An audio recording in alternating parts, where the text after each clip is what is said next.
everybody. Welcome back to the Fumble Live. We are breaking down the latest sports news for you. Right at the top of the show, we're talking about James Harden and how he threw a little bit of shade on social media, and we're getting into a good deed that Kyrie Irving did, and frankly, I think it's amazing. But before we do all that, make sure you subscribe to our channel, tap the bell for notifications, give this video a thumbs up, leave a comment below. Now here's the Fumble Squad. I'm Devin Howard. You can find me on Instagram as @DevinHoward. Hey everybody, I'm Jackie Ray. You can follow me everywhere at JRay the Fanatic. Hey, what's up, y'all? It's your girl, Britt. You guys can follow me on all social media at I am Britt Johnson. I love starting the week off with this because, ladies, what day is today? It is Taco Thursday! I almost forgot. Right, because we're just going right into it. I love starting the week off like this.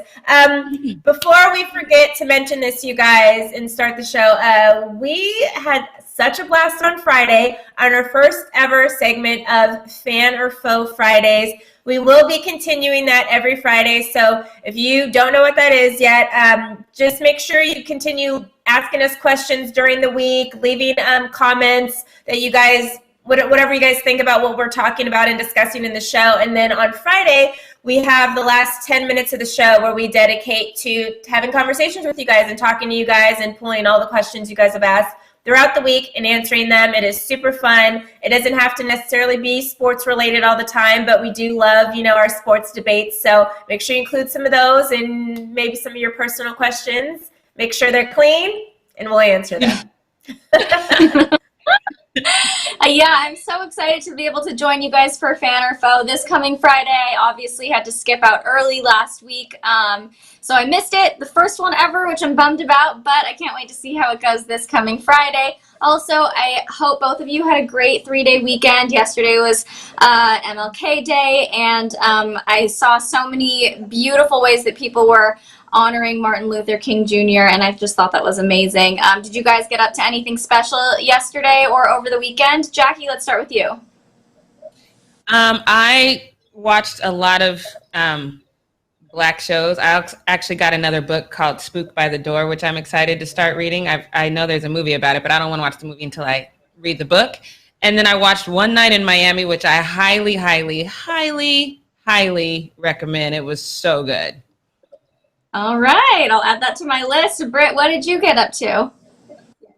I had a sister weekend. So all my little baby sisters that are 17, 18, 19, and then my cousin came and stayed with me the whole weekend. We had like sleepover kind of style, and we just watched movies and we did have a taco night on Friday, and then Saturday we just did like pizza and stuff. I made them eat vegan all weekend, and they were worried because they were like, it's going to be so nasty, but they loved everything I cooked, so it was good. We went to the beach on Saturday, and I feel like everybody was at the beach at some point over the weekend. If you guys do not live in Southern California, it was hot. It was like in the 80s all weekend. I know it's January, so it's probably snowing where a lot of you guys live, but it was amazing weather. Monday, I laid in bed all day, and I watched the Tiger Woods documentary. So good. I'll probably do that as a Britt's Take tomorrow. I really recommend watching it if you guys haven't watched it, because then maybe you'll know what I'm talking about when I get into it tomorrow on my Britt's Take. But the Tiger Woods documentary, check it out, HBO. And no, you can't have my password. So many people ask that. They're like, where do I watch it? And I'm like, HBO. And they're like, hey, can I get your login? I'm like, no, get your own account. No, what I did is I got a COVID test. I went to Santa Monica to get a COVID test, and then I did go to the beach after because I had so much anxiety after taking that test. That line was so long. It was hot outside. So I was like, I got to just go to the beach. And then I just kept thinking, like, do I have it? Like, I went from just thinking, oh, I'm being smart and taking this test because I was around somebody who has it, but I don't have any symptoms. So I went from being like symptom-free to coming home, and I swear to God, like for a good 24 hours, I was like, oh no, I have it. I have a headache. I'm nauseated. Oh my God. I freaked myself out so bad. I'm negative. Jackie, that's how I am. Like every day of my life, I convince myself that I have some new ailment all the time. I don't know why I'm like this. Yeah. But, I also got several COVID tests because I too had a COVID scare. Luckily, I'm negative, no COVID for me. I took so many tests that there's just absolutely no way I got that many false negatives. So I feel very confident and comfortable. My whole weekend was basically COVID tests and isolating until I felt certain that I had nothing. So we were in the same boat with that one. I am with you. But let's jump into this first need to know news story, you guys. So James Harden, he suited up in his new Nets uniform. He dropped a triple-double. Then he took to his social media to throw shade at national TV presenters and former NBA players who gave him a hard time about moving to Brooklyn and forcing that trade out of Houston. So I feel like he's likely responding to what Shaq said about him. We all remember that post-game interview that James Harden gave where he was pretty disrespectful to Houston, his teammates, his coaches. He said, quote, "I've literally done everything I can. It's crazy. I don't think it can be fixed." We all agreed that that was not the best way to handle the situation. Shaq didn't agree, though, and said that James didn't do everything that he could. He also predicted that his time with the Nets will be a, quote, "bust" if the Brooklyn team doesn't win a championship. So clearly that bothered James Harden just a little bit because, as you can see right here, wrong hand, right here, he posted on his Instagram story saying, quote, "We do all of this talking about uplifting the next African-American athlete / male, and we..." Oh, sorry, I lost my where I was. So we do all this talking about uplifting the next African-American athlete / male, and some of these ex-NBA players use national TV or their own social media to do the opposite. He went on and said, "I see it. I just stay to myself. The real never lose. Salute to Dwayne Wade for being solid." Now, Dwayne Wade posted on Twitter, writing this. Leo's going to throw that up for you in just a second. Dwayne Wade said that he was happy for James Harden and his move. His tweet says, quote, "Let's talk about this narrative. James Harden looks happy, and there's no better price tag for that feeling. Could he have handled things better? Yes, but couldn't we all? I'm happy for this black man." And I think it is very clear that James Harden does look really, really happy. I don't think you can argue with that. The guy is thrilled to be in Brooklyn, and you know, I think it is good to see him looking so happy. And I also do want to clarify that I feel like, at least with us, we've all been rooting for James Harden since day one. We want him to get the recognition. We want him to win, and we want him to take home a ring. Like, everybody wants that for him. It was just the way that he handled that post-game interview where it just sort of felt like the straw that broke the camel's back for a lot of people. So, Jackie, I want to talk to you first. Do you feel that James Harden is right with this Instagram story, or is the criticism that he's been receiving totally valid?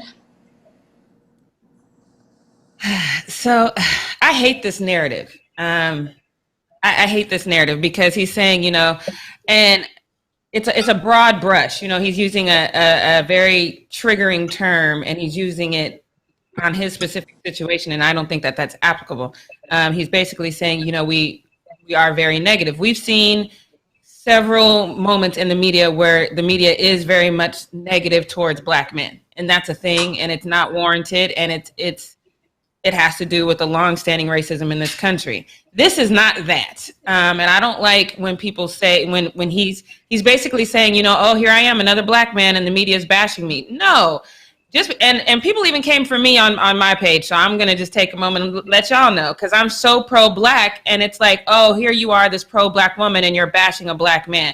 Let me just let y'all know right now, none of us are beyond criticism. All of us have done, just like Dwayne Wade said. Could he have handled things differently? Absolutely. Should he have handled things differently? You're damn straight. And so he's not beyond criticism just because he's a black man and I'm a black woman, or just because it's the media. The fact of the matter is he handled things absolutely wrong. Am I excited that he has a smile on his face? Absolutely. I've been rooting for James Harden since he should have won MVP. So absolutely, I'm happy that he has a smile on his face. But the fact of the matter is he did every single thing wrong, including diss his teammates, especially John Wall. John Wall is over there like, yo, bro, you ain't gonna try to play with me? Like, the level of disrespect from James Harden was overwhelming. He deserves every piece of criticism that he's received, and he should just take it on the chin because it's deserved. And I don't like this narrative at all. So, Britt, I want to talk to you now. Was what Shaq said tearing down James Harden, or do you think that he was just stating an opinion and we should only look at it as that? Everybody's entitled to their opinion. That's what they get paid the big bucks to do on their platform. NBA and TNT gets that shows the number one little sports little thing for NBA basketball because those guys don't chill, like they say whatever they feel in that moment, and they've all played basketball before. So they have the right to, look at situations and analyze it how they see fit. It's not like we're talking about a Stephen A situation where he's never played the game, yet he wants to talk about how the teammates are supposed to be or whatever the case is. So he's entitled to say whatever he wants to say. It's an opinion. He's not, he's literally a host and he's just analyzing his thoughts on something. It's not like you're a reporter where you have to say the facts and not have your opinion included in the shin. It's not like he's an anchor where he would have to do that too. He's an analyst and a host, and that's what you're supposed to do. It's opinion based. So he's fine for saying whatever he says. If you agree with him or don't, that's his opinion on it. I think though, to my point last week, I said James Harden was going to go into the situation and it was going to be flowers and cotton candy at first. So I don't know if this is how it's going to be because we also still don't see Kyrie in the lineup. And guess what Kyrie is? A point guard. Guess what James Harden has been playing since he's joined the Nets? The point guard position. And they've had Joe Harris at shooting guard. So I think there's going to be some issues, obviously, if Kyrie does return to the team because James Harden has been playing Kyrie's position since he's been there, and he's not going to want to give that up, and he's been playing well. Yesterday, I think he had like 34 points and 12 assists, so he's passing the ball, getting the ball passed around. We all know James Harden can get those triple-doubles. He almost had another one yesterday, and they played against the Bucks. I'm sorry, that game looked like a finals game yesterday, like an Eastern Conference finals game. It was a really good game. And everybody seemed to gel well together, and it's going to be a switch-up again when Kyrie gets back in the seat. So the smiles are here now, but I just don't know if that's going to be something that lasts. Everybody's always happy in the honeymoon phase, but honeymoon phases don't last forever. Unless you work at them, Britt. Work at it. Yeah. It doesn't last forever. All parties must work at it. So we'll see. Well, actually, our next update is all about Kyrie, and it's kind of relevant to sort of relevant to what you were saying, just because the media does have a tendency, it thrives off of sensationalized news, it thrives off of drama, and we all know that. That's what gets the clicks, that's what gets the views, and I think this is an interesting juxtaposition to all of the stories that we have been hearing recently about Kyrie. Stephen Jackson just revealed that Kyrie actually bought George Floyd's family a house, which is so incredible and lovely and heartwarming to hear. This is nothing new for Kyrie. Kyrie has done good deeds a lot. He loves to give back. He really, really cares about people who are less fortunate than him, and I think that that's something that's so incredible about him. But a lot of people are saying that we really don't give Kyrie enough credit for this kind of work that he does because we're so focused on the negative, what's happening with, within the world of basketball, just like we've been talking how he's not showing up on to games and how he's taking personal days and not wearing a mask or whatever. So let's discuss this a little bit. Britt, since you were just talking about Kyrie and how he isn't showing up, do you think that these good deeds that he does kind of outweigh the fact that he's not showing up for his team, or do we need to look at these as two different situations and maybe even two different Kyries? I think we need to look at it as a person isn't just one thing. I think we all have, a multitude of talents, a multitude of things that we're good at, and that's just another aspect of Kyrie. I don't think they're different Kyries. I think it's all Kyrie, all encompassing. And I think he's probably at a phase now where he is using what he's been able to do with basketball and now using it to take care of others. There's a lot of people that you see. I always talk about Jeff Bezos' ex-wife. She got all this money from their divorce, and we know Jeff Bezos is the stingiest guy in the world, and he just wants to keep getting richer and richer. But his ex-wife, she took half of that money and she donates to every and anything. She just donated a bunch of money to HBCUs this last year, and she's just like handing out money like, oh, Jeff made this money, now I'm giving it all away, you know? I think Kyrie is actually using his money and putting it towards, you know, being a charitable guy, and I think that's awesome. And I don't think he has to be this great, amazing basketball player forever. I think he's a good human being, and if he just wants to play basketball to then turn around and do good things with it, that's fine. I think he needs to realize that situation in himself, though, and maybe be okay when he does rejoin the team on coming off the bench. You know, like I think, hey, you know what? I'm going to play basketball because basketball helps me help other people. If he wants to use basketball like that, that is awesome.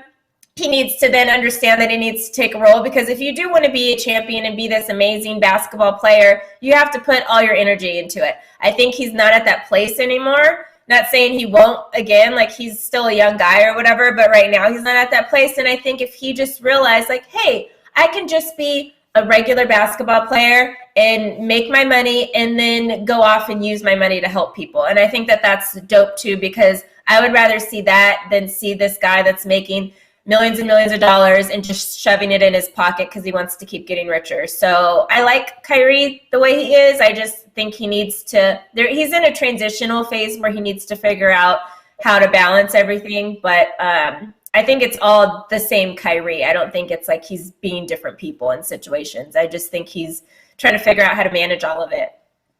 Yeah, I think you're absolutely right there. And I think, you know, with all of the negative headlines about Kyrie, I think that people do take the time to acknowledge the good that he does. Maybe we don't do it enough, but I know we've talked about it on our channel before, and here we are talking about it again. So I think that Kyrie definitely deserves a round of applause for doing that thing, taking care of the Floyd family after such a devastating loss for them. So I think that really speaks to who Kyrie is, what his character is really like. Now, Jackie, I want to hear from you about this. Just kind of your general thoughts about Kyrie doing this good deed for the Floyd family and how it poses a contrast to all these other headlines we've been seeing about him.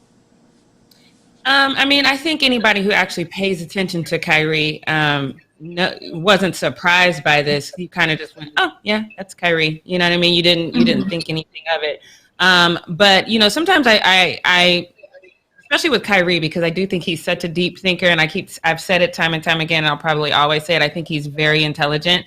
But then I think he's a very emotional person, and I think that's a thing that we love about him, but it's also the thing that gets him in these weird positions. But for him to be such an emotional person, I can just imagine how it feels to live in a world where you want to do this good deed. So you're buying this house for this family, and you're probably taking in, all of their pain and suffering from going through this. And I think he's kind of an empath, and those things bother him, so he's taking that in. He's seeing, what Black people go through in this country with police, and seeing the complete opposite when white folks storm the Capitol, basically. So I think he takes all of those things in, and the difference between him and the rest of us is we just kind of have to figure it out. Whatever pain and suffering we're going through, we just have to figure it out, because we can't afford to take time off to mentally, process a lot of that. We just kind of have to keep moving, which is why people sometimes end up snapping at work, but, because we just don't have that option to take that beat. And I think he's taking that beat. I think he's taking that beat to kind of just figure out his position in this world, how he's going to impact this world. Like Britt said, can he impact this world and play basketball? I literally think he's just trying to figure out what is more important to him at this point. And I don't think he feels like he owes us an explanation. Which I kind of agree with, but the problem with that is if you're not going to give us an explanation, we're going to just make up our own explanations as to what you're doing. So that's the part that bothers me about it. But I think, especially because when you see some of the cryptic messages that he posts, you kind of know that he does take all this stuff in and internalize it, and he has a hard time processing through it. And I think that's what he's going through right now. I'm with Britt, though. I think he has a lot of good basketball left. I think it might be good for him to get a spiritual advisor, someone who can kind of help him process these things so he can be both effective in the world and effective in basketball. But I definitely think he has it in him to do so. If he wants to do so, he just has to figure that out. So I actually have an update for you guys. Kyrie may actually be providing that explanation that we have been needing for so long. Our producer just sent this to me. He's back practicing for the first time in 2 weeks, and he spoke to the media for the first time. Leo, can you roll the clip for us? What do you hope happens after this inauguration tomorrow? And also, secondly, do you feel like you can still find your joy playing basketball? Thing that is, pretty interesting in watching when you take a break from everything. There's just so many assumptions about what's going on, and so many people feel like they know me best. They have no idea who I am, nor what I'm about, nor what I stand for, or even attempt to take the time, or even for me to invite them to take the time. So it's a two-way street. And when things become overwhelming in life, you just got to take a step back and realize what's important. And I love to play. It's never been questioned. I've committed myself, when this wasn't even a thing for me. I didn't really care about media, didn't really care about the fandom. All I cared about was just the ethics of the game and being taught the fundamentals. And now that it's become bigger and there's more of a responsibility that I have in this position I'm in, I'm grateful because I'm able to stand on this platform with others alongside of me that have sacrificed and are going through similar things. So I'm not alone in this. And, that's just a big thing about also mental health, just coming in and being balanced with yourself first and then being able to perform. So, with everything going on in the world, politically, socially, like I said, it's hard to ignore. I want to make changes daily. There are so many oppressed communities, so many things going on that are bigger than just a ball going in the rim. So for me, I just, like I said, it's just a balance of it, of knowing I can delegate my responsibilities off the court to people that I'm surrounded around that are for the fight and are fighting behind the scenes and in front in the lines. And, like I said, I'm not the only one that's fighting, so I'm grateful to unify with others. And that's all I've tried to do. And on the court, the same way, just play with a smile. Can we be psychics or psychics? I'm right. I love all of that. Every piece of that. I love all of that. Seriously, it's all understandable what Kyrie said. We can see his perspective 100%. All he needed to do was come out and say it for himself. And of course, he doesn't owe anybody an explanation, but I think when there are these complicated headlines about him and these news stories, it helps for him to just be the person saying it. And I respect Kyrie. That was really, really well said. It touched my heart. I know. It made me I thought it was really, really well said. Kyrie is such a gentle and sweet and sensitive soul. And I personally relate to that. So seeing him talk and stuff, it really is, I don't know, it just it humanizes him a little bit. We look at him as less of an athlete and more. And then to know we literally were just saying, we just think he's trying to balance it. And he literally just said, I'm just trying to balance it. I'm trying to figure it out. I still love basketball. I also am part of all this stuff going on, and I'm trying to balance everything. So huge. And that's what I'm saying. That simple. Can't pass because you guys know I'm like a Jamaican. I have 5 jobs, one of them in particular I absolutely hate. And it's because my boss on that specific one falls on the other side, thinks Black Lives Matter is a terrorist organization, voices stuff like that, is a Trump supporter and things like that. And I hate that job. And I go in every time I'm there at that job, I have these moments where I'm about to snap. But I have to try to figure it out because I'm trying to do other things, and that's a money grab for me, So I don't have the luxury that Kyrie has where I could just take a step back and be like, yo, let me evaluate this. Is this something I really want to do?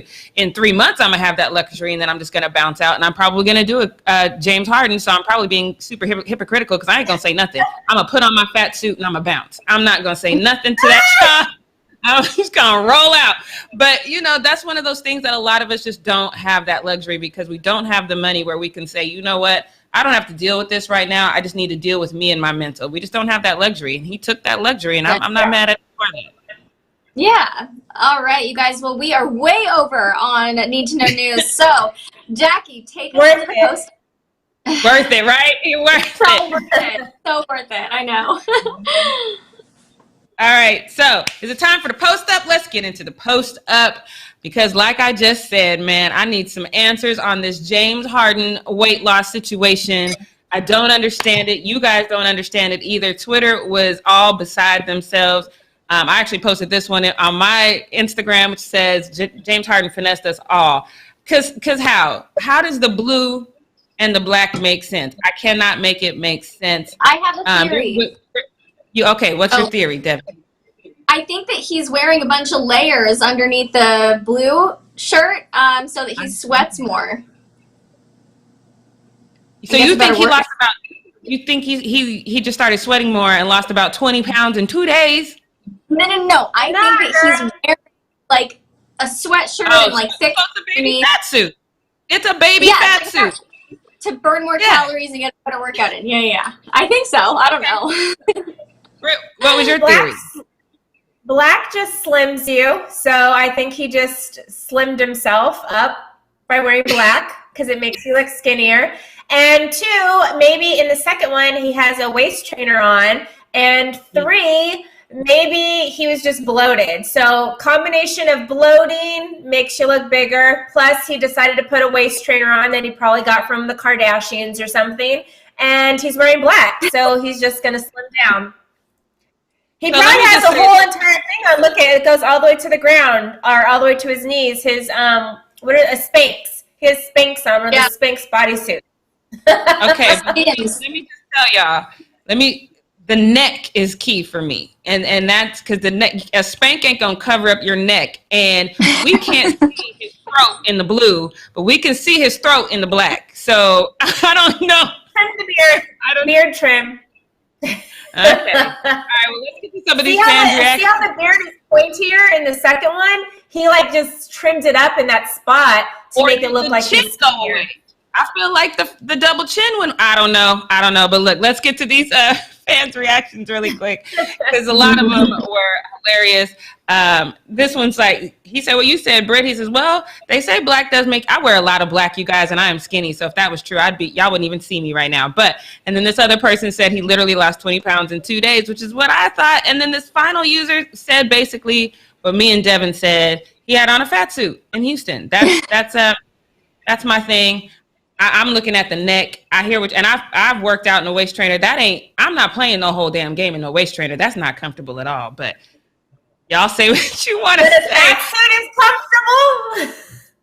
It's not. But if you're trying to get out of Houston, I guess you make it work. But the fat suit doesn't explain the neck. The fat suit still misses the neck part. Whether he's wearing a waist trainer or a fat suit, the neck is still questionable. Maybe he like swallowed like a grapefruit or something. Just left it in his throat. Ugh. Let's go on to what CJ said. CJ also noted everything that's going on with James Harden. But first, he kind of talked about this tweet that somebody had posted about James Harden. When James Harden was really kind of praising KD, he says, I know what type of player Kevin Durant is. He is one of the best players to ever touch a basketball. He's God's given 7 foot and can basically do everything. For me, it's not trying to compete with that. It's allowing Kevin to be the best Kevin he can be. And then CJ responded to that tweet and basically said, bruh is happy as shiznit. Love to see it. And I love this picture that they used for this quote that he said, because that smile is just like, hi guys, things are so great. Things are so great. And this is the difference between me and Britt. I'm like, he looks so happy. And Britt's like, he looks like a creep. No, like imagine like a guy that's just like, oh yeah, first date with you. I don't know. He just looks like so. He does look creepy. I have to admit, Britt, I agree with you. Okay. I don't get how Jackie doesn't think James Harden looks creepy here, but she thought that Tom Brady looked creepy. He did. Yeah, I just don't get that. I said he looked like a Unabomber. There's a difference. And what does James Harden look like right there? He looks like a freaking. No. Get him out of here. He does look like he drives a van with no windows. I will give you that. He does look like. I would not park next to him in the parking lot. You're right about that. Like, right about that. With his ice cream truck, like, doo-doo-doo, I'm about to get the kitties today. You're right. I'll give you that one.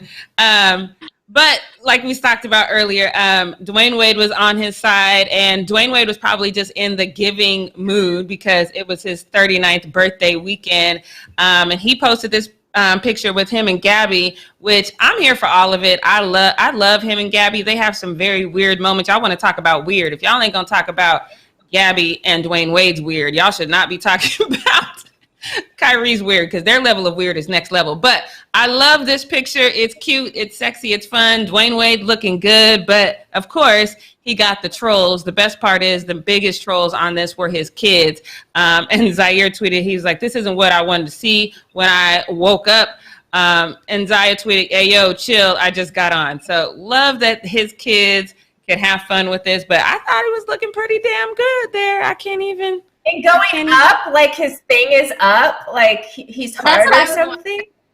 His comment, like read his comment, Jackie. The one where he said, I just got up? No, D Wade's comment caption. Leo, put it back up so Jackie can read it. Back up. Leo's like, I don't want to. I don't want to talk. He knows the road you're trying to go down. You guys are perverts. He's like, I don't want to go. I see what you're talking about, though. I can't. It's covered up. So, we can't see it. So the comment is already looking up with the eye emojis, and then his dick is probably hard. Oh, I probably can't say that on here, but I did. Well, you just did. So. Oh, but God. If that's the case, it still makes sense. I'm with everything in this picture. I'm with it. I'm gonna be look, don't let me get a man. All these kind of pictures gonna be all over my Instagram. I'm just telling you right now. So, but it's not gonna be me that's naked.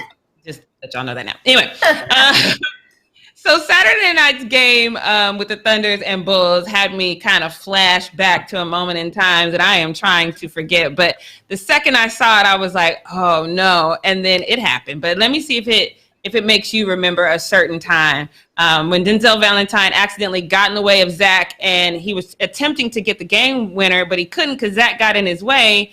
And play it again, Leo, so they can see their reaction, because I want to see if this triggers a memory in your mind. Watch his reaction. Okay, if it was too fast for you, let me give you the comparison right now, because I actually found a screenshot of it, and y'all see the comparison between LeBron and JR and Denzel and Zach. It was too ironic. But this one, there wasn't as much on the line for that one, so I'm going to let it pass. But I was like, oh, I remember them days. Them days suck. But the good news is, for those of you guys who are Warriors fan, and I think all of us in the world are Clay fans, but he's out and about. But he's out and about in the hood, y'all. I don't know how I feel about that. But he ended up on Offset Jim G's live. Check it out. Clay, what you just pull up and say? Hey, what's the my boy Black at? Yeah, man. Black at, man. Yeah, man. Hey, we in the hood too. He is off of 13th and Jefferson, y'all. I don't know if y'all know anything about Oakland, but that is in the middle of the hood. So, but Clay, he's like, Oakland made me, I'm gonna be there. So I love this fearless attitude. I don't know about Oakland on 13th and Jefferson, but good job, Clay. So let's go to this next one, because I was watching First Take the other day, and one of them was making a point. I forget who it was, but one of them was saying, free throws don't matter, that we as sports journalists, we make too big a deals of free throw shots. There's never been a game that's been won or lost with free throws. And he made a point about saying Shaq never, lost a game with a free throw, but he's won several games. So I don't know if I agree with that, but Giannis, he decided he doesn't want to leave anything to chance. Last season, he was averaging 63% of his free throws. This season, he is down to 58%. But in the offseason, he decided to try to figure out a way to practice for that. I don't think his girlfriend was too big of a fan of that. But we found this screenshot, and it says whether it'll actually start helping him change is up for debate. But he tried a motivational tactic during the off season where his girlfriend would come to his workouts and she would have to run if he missed the free throws, sometimes while carrying their son, but that hasn't seemed to solve anything. I believe she was also pregnant at this time. So Devin, I'm gonna go to you. Actually, let me go to Britt. Britt's out here trying to get the baller boyfriend. You gonna do this? Are you gonna come out pregnant and run every time he misses a free throw? I don't think she was pregnant. I think she just is she pregnant again? I don't know if she's pregnant again, but their baby is 10 months. So holding that little chunky monkey baby, which is the cutest little baby, but he's real chunky. And like, I just don't get how that motivates Giannis instead of, and maybe Giannis is an empath too, where he's like, oh, I just feel for her pain running, Right. so maybe I shouldn't miss these free throws. I don't know. I mean, the Bucks are still in second place in the Eastern Conference, so maybe it was like good luck in some way, but question is, will I be doing that? If I'm trying to lose the baby weight, yes. So if she isn't pregnant and she is trying to just get the baby weight off, yeah, I'm gonna go to his workouts because like while he's doing it, I could be doing laps and stuff, and it's like a little family thing, and I'll do it because I do need motivation. So who is the motivational tactic for, him or her, is the question. I think it was more for her, not him. Trying to help her level up. I see you. Okay, Yeah, so then he's just maybe. see. Okay. Because when I read this, I was like, ain't no way in hell I'm gonna be running around here when you missing these free throws. I was like, no. But Just sleeping on the couch tonight, missing all these dang free throws. Right. You know how long I've had to go with no wine? I'm about to be on the couch with my wine. I'm not doing this with you today. No, I'm not. But that would just be me. So, all right. So let's go to this next one because I'm just gonna say right now, I owe some of y'all an apology because if you follow us here on the Fumble or if you follow me on any of my social media, you know I don't speak very highly of Bills fans. And I just want to say right now, I'm sorry. I might have been wrong about some of y'all, not all of y'all, but some of y'all.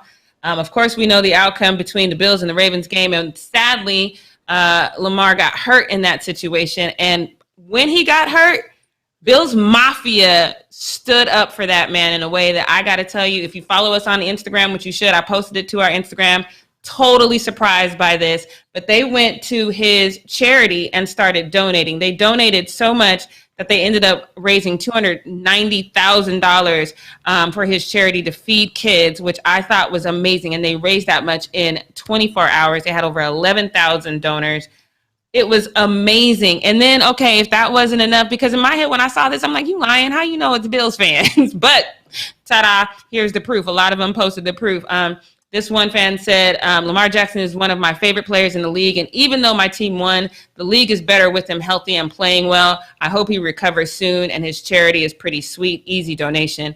And then they just go on and on and on. More people are, this user posted his donation receipt. I like this one because if you're going to say you donated something, please show me the receipt. But he said, doing my part on Bills Mafia and let's do our thing, donate. Best hands down. So he's trying to get more of Bills Mafia out there doing it, and it seemed to have worked because now we got another one. Again, post the charity so people could click that link, which I love. Bills Mafia, this is an awesome charity that Lamar Jackson has supported in the past. Let's show them some love tonight in Lamar's honor. Get well soon. I'm just still floored. Even reading these right now, I'm like, what? But this last one was like, all right, Bills Mafia, you know what to do. Donations of $8 for a charity for Lamar Jackson has supported in the past. Great game, Ravens. Nearly gave me a heart attack a few times. I'm going to take it all back, Bills Mafia, because y'all did the damn thing. I'm very excited for what y'all did. That was how you support. I loved it. So round of applause for you guys. I'm just going to go ahead and issue my public apology. I think this is my second one in my life that I've issued a public apology. But look, if y'all didn't watch, first of all, let me backtrack a second. Tony Romo is the GOAT of commentary. He is hands down the best commentary in the game to me. The way he calls it, can read it and break it down for you. He is the absolute GOAT for me. And if you were watching the Chiefs game where you saw Tyreek kind of get into it on the sideline with Greg Lewis, if you would have listened to Tony Romo, you wouldn't have done those tweets. Some of y'all did those nasty tweets to Tyreek. You wouldn't have done them because he told you off top what was up. So check out this clip of Tyreek seemingly getting into it with the coach. By the way, as we're going to commercial, you might have seen this. Tyreek Hill shoved his position coach, Greg Lewis, the wide receiver coach. They're super upset right now. They can't be together anymore. So keep away. Now, first of all, you know it was just play because Greg didn't even bounce back like, oh, let me check him. He didn't bounce back like that at all. But we got a tweet from was it Brandon Will Blackman? He said everyone can delete their Tyreek tweets. He and Coach Greg Lewis are tight. Nothing to see here. And of course, Tyreek, he basically co-signed on that and said the same thing, that he said that's like an uncle to him. So stop it, you guys. Y'all doing too much. It was just fun and games. It was cute. If y'all saw him, the problem was the mask. You couldn't see what they were saying underneath, so you just assumed. So stop assuming. and leave it at They that. haven't watched America's Next Top Model, because we all learned on this show that you can see people smile through their eyes. So we saw the smile. You know, Tyra. So, yep. Pay more attention, y'all. Johnny Manziel is out here clapping back at reporters, though, which is funny to me because I basically forgot that Johnny Manziel was around. But he is clapping back at reporters technically this reporter started it. He said, "And where were you tonight? On your mom's couch eating buffalo chicken dip? Why you got to bring Johnny Manziel?" Anyway, Johnny, he clapped back. He said, "Yeah, feet up in some 1 and 5-star hotel. F you, mean." So y'all just leave Johnny Manziel alone. That man got old people money. He's living his best life. He don't care nothing about what you guys have to say. Let's move on to this next one, because this one's hard for me because we lost. I know y'all saw the game where my Saints lost. It was a very sad game because in all actuality, this is probably going to be Drew Brees' last game. But the professionalism between him and Tom Brady was definitely there. Take a look. Hey, bro. You're playing, bro. You too, man. Playing. Love you, man. You too. Yeah, everything about you, man. I'll be in touch. Yeah, sounds good. Take care. Let's look, all right? Drew stayed after, and he goes up to the fan, where the fans are sitting. A lot of Who Dat Nation stayed in the fans, and he goes up and he blows kisses to them. I think we were all pretty sad because we wanted him to do well on what could potentially be his last game. I think it definitely will be his last game because he's already signed a contract to kind of start going into his broadcasting career. So not the way we wanted to go out, but at least Tom Brady met him at midfield and shook his hand. I wonder if he'd have done that if he would have done that if they won, because they actually met up before the game and their kids were playing together. So it would have been fine. But definitely going to miss you, Drew. I think this should be your last season. But let's move on to this last one, because this one is a glitch in the matrix. I hate the sideline cams. They introduced those in the bubble. One almost took out my baby goat, and I didn't like that. Y'all know how I feel about Luka, and he dodged one. But this sideline, just tell me what's going on in this video, because I thought I was tripping. Walked over to the bench. I don't understand, Tim. Walked over to the bench. I don't understand. That looked like one of them TikTok walk. Let me see you walk. It don't even look like I don't like this. Y'all need to get rid of them damn sideline cams, because if anybody was drinking or smoking at this point in their time, they would think that they had done too much, and you freaking people out. Please get rid of them damn sideline cameras. They don't work. I don't like them. All right. I'm going to quickly get off of that because we're running short on time.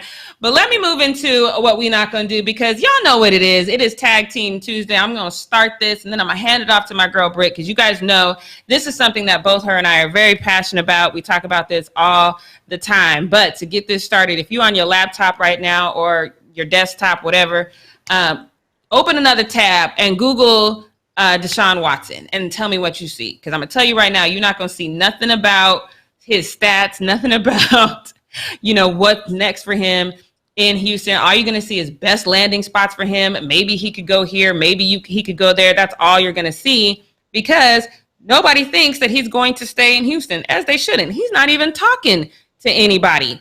It is crazy to me to think that the Houston Texans would know that they were losing their best asset, and then they would say something like, "Hey, you know what? We want you to feel like you have a say in what's going on here. We want you to feel like you have a future here. So we're going to let you have a say in who we hire as head coach and GM." People get pissed off and tell him, he needs to take off his diapers and things of that nature. This wasn't his idea. This was Houston's idea to try to draw him back in, because they could feel like he was trying to distance himself because y'all have been a trash organization for so long.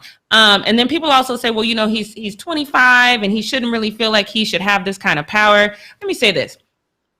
Deshaun Watson sees what's going on in the world around him. Okay. The Rooney Rule was implemented in 2003 because we couldn't get people, predominantly white industry, to hire black people, even though that industry was predominantly black. It doesn't make mathematical sense.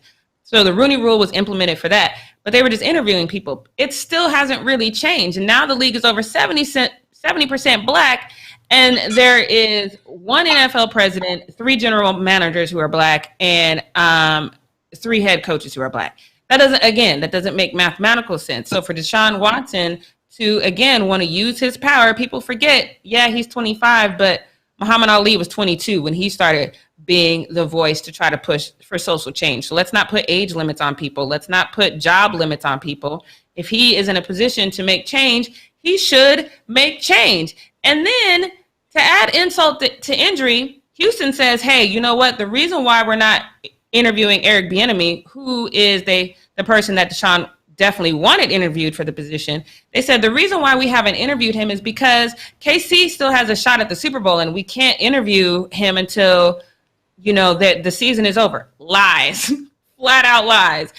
KC had a first-round bye in the playoffs. They could have not only interviewed him, they could have interviewed him in person. So that's a lie. And here now Deshaun Watson is like radio silence. He's not talking to anybody. And now all of a sudden, miraculously, while KC has to prepare for this next game, now you can interview him virtually. That just makes the thing you said earlier, like you just letting us know that you're lying to us. I don't like this. I get what Nick is doing, Nick Cassero, which is their GM. He's trying to clean up the mess that's already been made because they've lost the support. Deshaun doesn't feel like that's an organization that supports him. He doesn't feel like that's an organization that wants to win. And he doesn't feel like that's an organization who will do what they say when they say they're going to do it. I get that. Before he died, the Texas owner donated $1.6 million to Trump. I've said it before. I'm going to say it again. If you are pro-Trump, it speaks to your inferiority or your superiority. Either way, it's a problem. I don't believe for a second that Janice McNair, who is Robert McNair's wife, I don't believe for a second that she's any different. So I think that they basically just played Deshaun Watson. And I don't think that that's going to change anytime in the near future for him. So I just want to say what we're not going to do is we're not going to let them just do this bold-faced lie. Since we out here calling out people, since we calling out James Harden for the way he left Houston, since we calling out Kyrie for the way he is dealing with his mental things, we need to call out Houston for saying one thing and doing another and then pretending like we don't know why they're doing it. We know why they're doing it. They have no intentions of hiring somebody black. And before y'all say, oh, well, let's not make this about race. Let's make sure we hire somebody who is qualified. First of all, Eric Bieniemy is qualified, okay? He's been with the Chiefs for a little bit of time now. He's got a Super Bowl win underneath him. I would have even co-signed if Houston said, hey, you know what? We're a little gun shy about hiring people who've worked for Andy Reid, because Andy Reid basically does everything. Everyone who works under Andy Reid, in my opinion, just has a title because he literally does everything. I could have co-signed that because then it would have been a legitimate reason. But they didn't give us a legitimate reason, and when you don't give a legitimate reason, now I know what you're doing. So I'm going to shout out Deshaun for staying on this course, and I'm happy for him doing this because the league needs to change how they look at their hiring practices, because right now their hiring practices are similar to what the country is. There is definitely a disparaging margin when you're looking at how hiring practices for a lot of companies go. I'm happy for Deshaun and him calling this out. I love this. I think he's doing exactly what he's supposed to be doing. And what we're not going to do is pretend like he should not stay the course. Even if they hire Eric, and that's the other thing.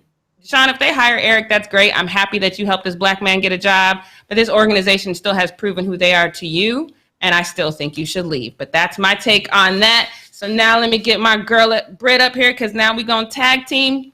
Do you agree? Are these hiring processes? Back again. Girl, I got some stuff to say about this. Now, you already talked mostly about the Houston situation and Eric with the Chiefs and stuff like that, but we're going to go a little deeper here on Britt's Take segment of Tag Team Tuesday. I am very disappointed as to what has transpired over this time.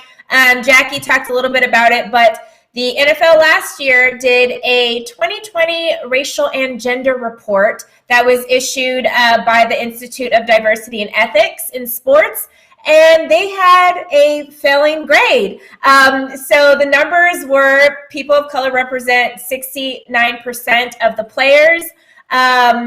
For people of color, there was only 35% of assistant coaches, and the NFL at the time last year only had one president, which was the first Black president ever hired with Washington football team, 3 general managers, and 3 head coaches. One of those head coaches, Anthony Lynn, who is the coach for the Chargers, was recently fired. So now we're down to 2 black head coaches, and there have been 7 open spots so far this season.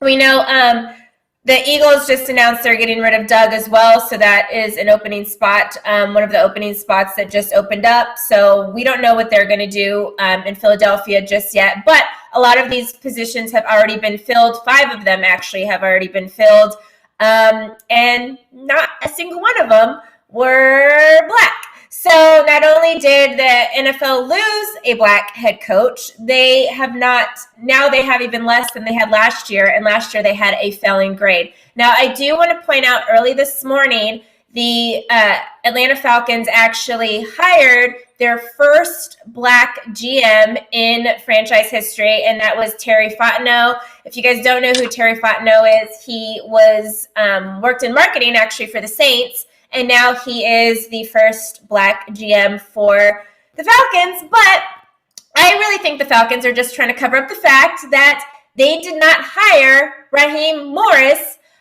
for that situation. Instead, they hired Arthur Smith, who was an offensive coordinator for the Titans for like the last season and a half. He's never been a head coach. He's never been an assistant head coach. Raheem has been the assistant head coach for the Falcons since 2015. Before that, he was a head coach for the Bucks, and he was also the defensive coordinator for the Falcons as well, and then stepped in as head coach after their head coach was fired earlier this season. And Raheem Morris did not get that head coaching job. Like I said, even though he was the assistant head coach for the team and was acting head coach this past season, they gave it to Arthur Smith, who has never been a head coach before and literally was a coordinator for a year. So that, I don't know if that should just tell you right there that clearly it's not based off your talent or your skill or your, track record of coaching or whatever, because Raheem Morris should have gotten that job. So yes, whatever, congratulations for them getting a black GM, but I'm still looking at them sideways because Raheem Morris was overqualified for that position and did not get it. And there are other coordinators that literally, Jackie already talked about Eric, Todd, Brian Leftwich, Leslie Frazier, and Joe Woods, all are very qualified coordinators that have been coordinators in the league. This is what we're talking about, because last year we remember Joe Judges got hired as a head coach, even though he had never been a coordinator in his life. And I do believe coaches should be an offensive or defensive coordinator before they get a head coaching job. But no, he was like a quarterback coach, and then out of nowhere got a head coaching job with the Giants. So I'm talking about coordinators here. Those I just named, 4 on top of the one Jackie said with Eric, coordinators that deserve head coaching jobs in the league. There were 5 positions that have already been filled. Not one of them was black. The only minority actually that was even hired was Robert, who got the Jets job, and he became the first Muslim head coach in the league, and he is Lebanese. Because I did have a debate with somebody on Instagram or on Twitter yesterday, and he was like, didn't the Jets hire a black coach? And I was like, they hired a Lebanese coach who is Muslim. And maybe you're thinking about the Muslim. Is it Muslim and black the same thing? No, it's not. Muslim is a religion. There are a lot of people that are not black that are Muslim. So just to point that out, that is totally different. So no, they did not hire a black head coach. This is crazy to me. I am so the NFL literally did all this talking last year about becoming more diverse and what they were going to do in situations. They haven't done anything. We talk about the coaches, but just to the point of the Terry Fontenot getting that job, there are other executives that deserve opportunities like Jerry Reese, Eric Smith, Reggie McKenzie, and several others who are all very capable of being presidents and GMs for franchises. And they have not gotten opportunities either. You guys can look up all of these guys, and they have done a lot in the league already. These are guys that are seasoned in whether it's the front office or in coaching, and none of them have opportunities. So I know a lot of you guys have said it in the past in the comments and are probably saying it right now. I haven't looked at the comments, but we're talking about people that are literally more than able. They are the best qualified candidates for the jobs, and they're still not getting them. I'm not talking about player or coaches who are literally coming into a situation who have never done any, front office work or never been a coordinator before, that we're just saying, hey, we should just give these guys opportunities because they're black. That's not what's happening here. These are people that are very qualified and are still not getting opportunities. Two guys like, I'm not going to diss Arthur Smith and what he's young. He's only 38 years old, but he's never done half the stuff that Raheem Morris has done. And Raheem Morris was already in that position. He already knows that team, but instead they want to bring over the coordinator from the Tennessee Titans to take over as head coach and not give Raheem Morris the opportunity. And let's not forget what the owner said when Raheem Morris had to step in and take over as head coach. He said, well, if we happen to win every single game the rest of the season, maybe I'll think about hiring him. So we knew from the beginning that they literally did not have any intention in hiring Raheem Morris unless he was perfect. It's like the black guy has to be way up here to get in the same conversation as the white guy that's down here. And it is so, I'm so sick of it. And I, number one, have always been the most optimistic, we're going to see it, it's going to whatever. They were failing last year, and they're now off to a worse start than they were last year. We have one less black coach in the league. We did get, obviously, one more new general manager, which is a great plus, but now we have less coaches that are black in the league. So it kind of just scratched and evened out, so you guys are still failing. Obviously, we got to see what the Eagles are going to do. We'll see what the Texans do. I don't know, but there is a laundry list of qualified black coaches and executives in the league. If y'all need help, NFL, call me, because I got a list right here that I can tell you guys if you guys need help on how to figure out how to have diversity and inclusion and how to be fair, because we're not asking for handouts here. These are very qualified coaches. These are very qualified executives, and it is up to you guys to just give them opportunity and not let's have them go for one season, and if they just happen to lose, even though we started last season as a 4-12 record, if they have a losing season, we're just going to let them go. Let's not do that. Let's give them the same opportunities that you give the white coaches, which is years and years to figure out teams and get stuff together. Let's give them those same opportunities that you give the white coaches. And that's all I have to say for this topic. I am upset because the NFL, I was rooting for you guys. I was thinking, praying, hoping you guys would dare, and you have not. I know this was a tag team, but Devin, do you have anything that you want to add to this and say on this very interesting topic? I feel like it's obviously disheartening. And like you, Britt, I've always been optimistic about the state of the world and about the future. And it is hard to hang on to that optimism when you see the same mistakes be made over and over and over again. Jackie actually put something in the chat that really, I think, is super powerful. We need more black owners in the league. And I think that once that happens, then we'll be able to start seeing change happen more, at least at a more rapid pace. Because you guys are absolutely right. White coaches, there is so much leniency for them. They have so much more time to figure things out. They have so many more chances to get it right. But with a black coach, it's just they're not afforded that luxury. And it's wrong and it's shameful. So I'm still trying to stay optimistic. I still believe in the power of positive thinking and trying to get things to change and activism. So hopefully it won't be like this forever. But yeah, it's obviously very disheartening. So that's all I wanted to add. Unless anybody else has something else to chime in, I was going to wrap up the show. We're good? Good Tag Team Tuesday. Yes. You killed it. Love it. All right, you guys. Well, we will be back again tomorrow at 11 a.m. Pacific Standard Time. So mark it on your calendar, set an alarm, tune in, tap the bell for notifications. You'll get notified when we're going live. Subscribe, leave a comment below, and share this video with your friends. Wash those hands, wear that mask, be a nice person, do something nice for somebody today. Let's take some inspiration from Kyrie Irving. Do a good deed, okay, you guys? All right, we'll see you tomorrow. Have a great day, everybody. Bye.